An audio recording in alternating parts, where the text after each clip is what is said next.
over, Alfred Kinsey. There's a new girl in town. You're watching Beyond the Trailers review of the to-do list. Let's talk about sex, baby. This is everything I need to do before I leave for college. There are things on this list that I haven't even done, Brandy. Motor boating. Uncle Andy has a boat. That should be easy. Hello, welcome to Big Bun. May I help you? I've decided to lose my virginity to rusty waters. You want fries with that? No.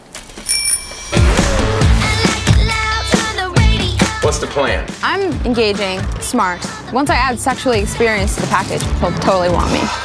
Alfred Kinsey, who Liam Neeson portrayed in the 2004 film Kinsey, studied sex professionally, as did Dr. William Masters and Virginia Johnson, who will be portrayed by Michael Sheen and Lizzie Kaplan in a new original series this fall on Showtime, Masters of Sex. But while Brandy Clark might not be a professional sex researcher, despite her best efforts, that's exactly the point. Welcome to the next stage of feminism, disproving the myth that women aren't as interested in sex as men. That's the focus of Daniel Bergner's new novel, What Do Women Want? Adventures in the Science of Female Desire, as well as a recent article in the New York Times about a new trend on college campuses.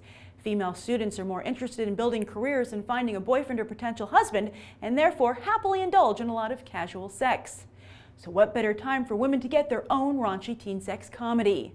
American Pie took Hollywood by storm in 1999, a comedy about a group of male friends who make a pact to lose their virginity before their high school graduation. The Raunch Fest not only pulled in $235 million worldwide and sparked a franchise, but forever changed the way we think about apple pie.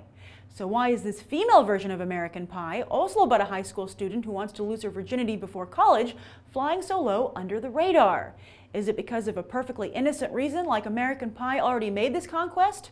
Or the to-do list doesn't have American Pie's mainstream gloss? Or maybe because it lacks star power? Not to mention it's the second coming-of-age movie this summer to feature working at a pool. Or is it because it's about a girl? Although, with comedies like Bridesmaids, The Heat, and Pitch Perfect making serious money at the box office, women like Aubrey Plaza can no longer blame lack of success on their gender. But it is refreshing that while all three of these comedies are directed by men, the to-do list is directed by Maggie Carey, who cut her teeth at UCB in Funny or Die. But was she just able to make this movie because she's married to SNL's Bill Hader? Wow, this is a really raunchy movie. Like, super raunchy. I can't believe it's not rated NC-17. There was stuff that came up on screen that I couldn't believe I was watching. And that said, though, I feel just a few of these shots were cut. We're talking like 3, 4, maybe 5 tops.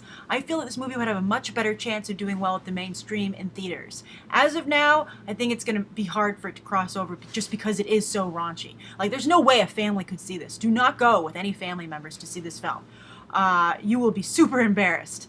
However, on the flip side of that, while it might hurt it in theaters, I see a very long life for this film as a sleepover staple. Because not only is it super raunchy, but it is highly educational. Brandy Clark not only teaches herself about sex, but she will teach you about sex as well. It really, you know, and not in a fun comedy, teen comedy way. This isn't, in no way is this like porn or anything like that. Although I said some of those shots do get awfully uncomfortably close. But it's certainly up there with, like I said in the opening, with American Pie. This is the female version of American Pie.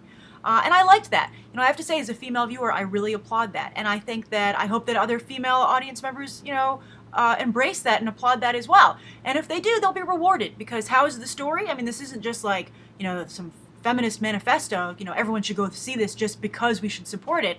I think if you go see it, you'll be pleasantly surprised. I certainly was. I was a little nervous about, it being too inappropriate, and even though it certainly was, I still had a good time because it was a good story. I mean, is it incredibly original? No. I mean, it's your typical teen comedy, but it's certainly one of the good ones.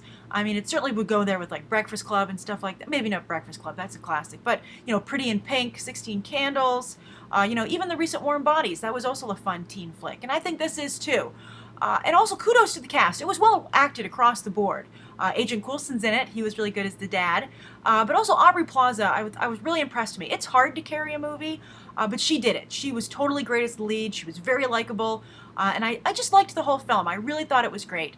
I would highly recommend it to anyone who is old enough to have sex. Otherwise, this is totally inappropriate for you to watch, which I realize might make a bunch of you just go out and watch it for sure now. But, they made it, so, and you have parents and, adults who are watching you, so I hope that they use their responsibility. All right, so but also, you know, I really liked the film. And there was something else I wanted to add. Oh yes, I'm sorry, I got so distracted getting nervous that I was going to encourage people to go see a really inappropriate film. Guys, what do you think of the to-do list? I'd be very curious what guys think of this film, because I'm definitely watching it, you know, as a female audience member, and it appealed to me on a lot of levels because of that. And I just liked having my own raunchy comedy. I thought that was great. I thought it was high time, as I said in the opening. But I would be very curious to know if this movie has any crossover appeal, if guys can enjoy it as well. Although, as I said, it's pretty raunchy, so I'm sure that you'll enjoy some of those scenes at least. So that's my thoughts on the to-do list. I surprisingly recommend it, but again, not with anybody you don't want to, you know, see scenes like that with. So thanks for checking out my reviews. I hope you enjoyed it, and I hope you'll check out these other videos. Thanks for watching. Bye.